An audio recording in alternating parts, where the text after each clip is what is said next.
Nanawagan ngayon ng Malacanang sa publiko na iwasan ang paggamit ng iligal na paputok sa pagsalubong sa bagong taon. Ayon kay PCOO Secretary Sunny Coloma, patuloy ang ugnayan ng Department of Health sa mga ahensya ng gobyerno upang mapalakas pang lalo ang kampanya laban sa paputok at matiyak ang kaligtasan ng mga mamamayan.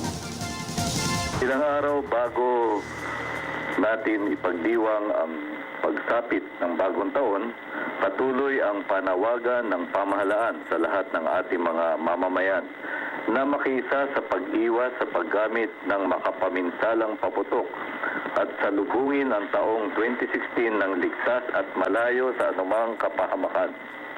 Sa pangunguna ng Department of Health, sa ilalim ng kampanyang Tetano, Nakamamatay, Huwag Pasaway, sa paputok, may goodbye.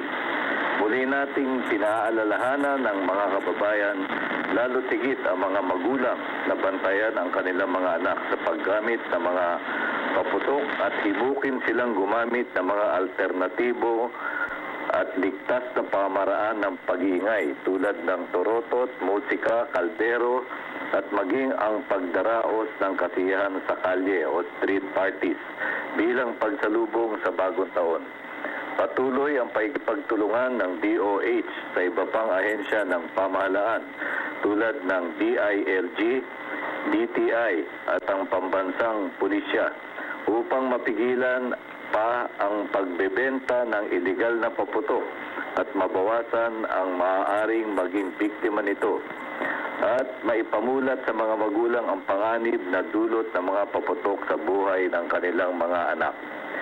Simula noong nakaraang Lunes, Disyembre 21, itinaas na ng DOH sa Code White Alert. Ulitin ko lang, Code White Alert. Ang pinakamataas na antas ng alerto ng DOH.